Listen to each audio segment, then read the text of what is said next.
Hey guys, Tbull here. Today we got a game in the Farragut for you. Tier 4 American Destroyer. There's McMordoff. It's basically a Halsey build. It's the Halloween Commander Mordoff. Just a couple tweaks though. So I like Halsey. You got the nice turret traverse with twist and track.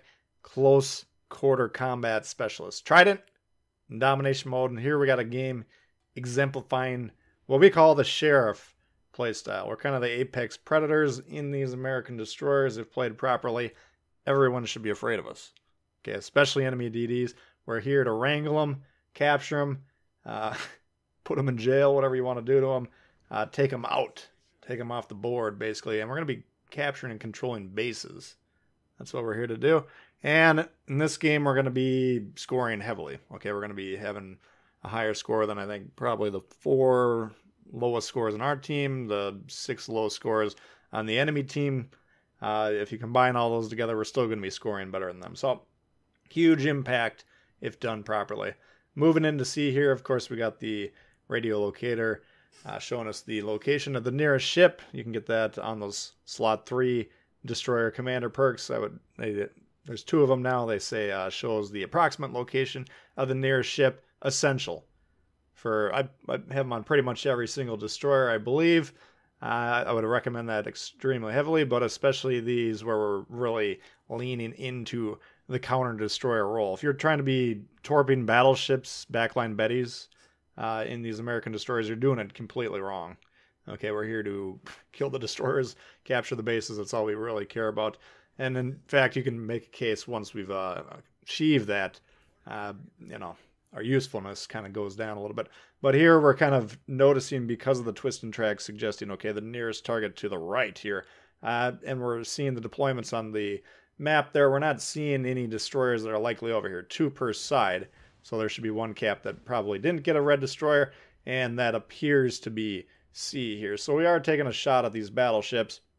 Turning in hard. Number 1, I want to get behind these islands to help disengage. We'd like to save the smokes if possible. If we get spotted, we need to drop the smoke to preserve our health. Of course, we'll go ahead and use the smoke without hesitation. But pulling forward here, we do have an incoming shot. No major damage there, about 1,000 damage. But now we're safely behind this island. Drop spot. We did capture the base before we got hit there. And we got the torps coming in there. It doesn't look like they're going to hit. But that's fine. So we're going to try and see what we can see here. We got the smoke right in front of our ship here. That is the Clemson, the Tier 3 American Destroyer. And we also got an Omaha that looks like he's about to push in here. So I'm initially saying to myself, okay, we're going to see where these shots are coming from the smoke. You can see the front of the smoke on the right-hand side of the screen there. We just saw a salvo a moment ago. We can target that with the torpedoes, number 1, and potentially even the guns. But if I start opening fire here, the Omaha are really close range to us. We don't want to be, fooling around with that thing if he's point blank range. But check out this. He's turning broadsides. We switch over to AP. Citadels, Citadels, Citadels. This is one of the best ships to get Citadels in. So whenever you guys got Citadel missions for campaigns or whatever, a lot of comments come into the channel. What ship would you recommend? Farragut's an outstanding option. Okay, because we're going to be seeing Tier 3, Tier 4 cruisers, and yeah, Tier 5, the armor gets to be a little bit better on those, but particular Tier 3, Tier 4, we can Citadel almost all of them with ease, and a lot of the newer players at the lower tiers are going to be flashing broadsides quite a bit. Zooming in here, we do have an expected torp strike. I'm seeing which one of these hit, if any. We also back up because we anticipated more torpedoes, and look at that, we see a splash there. Unfortunately for us, we're behind the island. Of course, it's better to be behind the island and not get torped than be able to shoot here. But a lot of times if you have a kind of a blind fire torp like that into smokes or whatever, if you're really paying attention to see the splash, go ahead and target that spot with the guns. A lot of times those destroyers will be sitting there flat-footed. You can get some additional damage. Okay, but we got a pretty decent shot on them. All these battleships, look on the map there, unfettered access to sea. Now they're like, okay, well there's a destroyer there. We don't push into destroyers. We're battleships. Come on, guys. You saw the torpedoes. And then you got to assume, okay, we got 2 minutes in between torpedo salvos. Push into those bases. Okay, there's no challenge to see. We got it for free, basically. They sent 3 battleships to the area. They saw Farragut, which is extremely ill-prepared to be torping them, especially if they move in as a group. They could have pushed us off, even killed us, got in the base, different outcome. But their hesitancy is our opportunity to profit. Spreading out that smoke here, dragged it a little bit forward there. We square it out of the smoke as it runs out, but I was trying to get that cloud extended into the base. We do want to disengage, but I do want to be capturing this base as quickly as possible. Once again, that's our main role, as to capture and control bases. Now we get back into the smoke, and we put some more defensive torpedoes down. These short-range American destroyer torpedoes, view those as defensive. We're not pushing into battleships trying to kill ourselves to maybe get a torp strike, maybe not. We're using those for these opportunities, whether we're hiding behind an island, waiting for something to happen, or we're sitting in the smoke trying to capture a base. These battleships want to push into us. Okay, that's when we launch. All right, so we're spreading the love. You can see we're hitting all these guys, starting fires, causing them to cycle their damage control parties. That means if myself or my other teammates hit them, and boom, he's gone right there with a vicious shot with the torpedoes.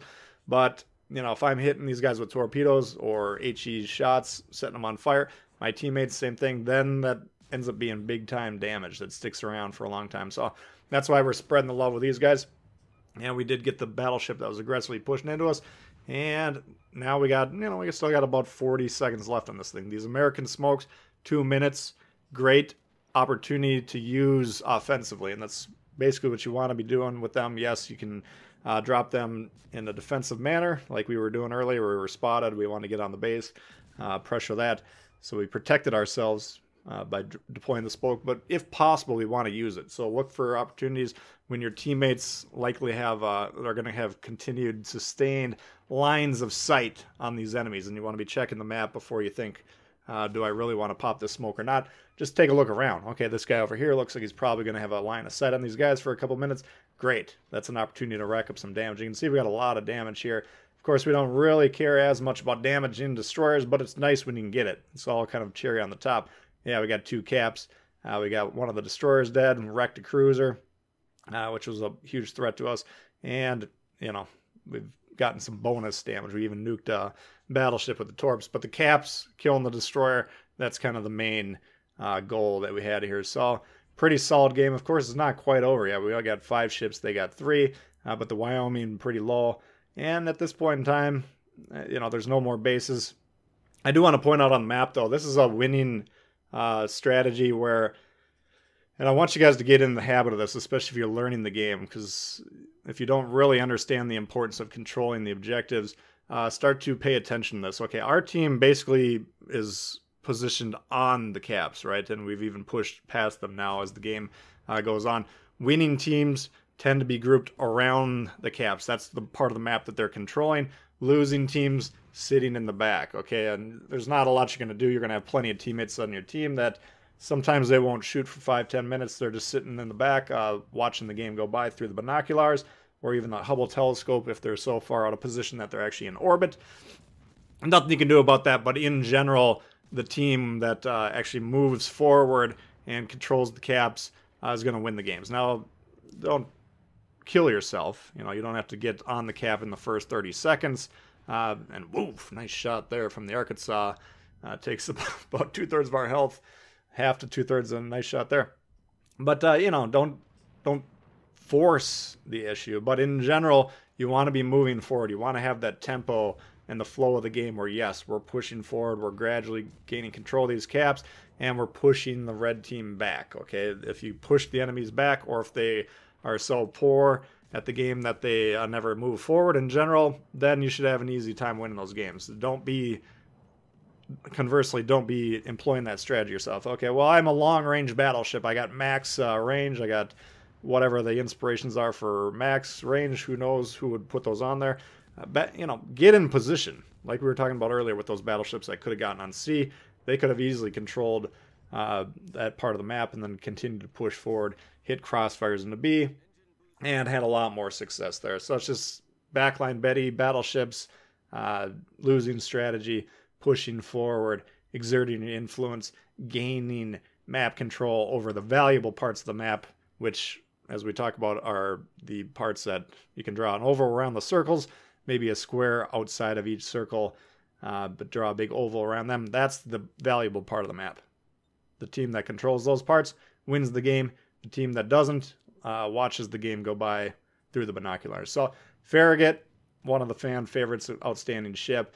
But this is really kind of a pretty solid look at the American destroyer playstyle in general, which I think is probably one of the best lines in the game and one of the most influential in terms of being able to rack up some wins. So that's a look at the Farragut for you guys. Hopefully you did enjoy it. If you did, please hit the thumbs up. New to the channel, consider subscribing. Lots of World of Warships coming for you all the time. Questions, comments, leave them below. Love to hear from you, and we'll see y'all later. Peace.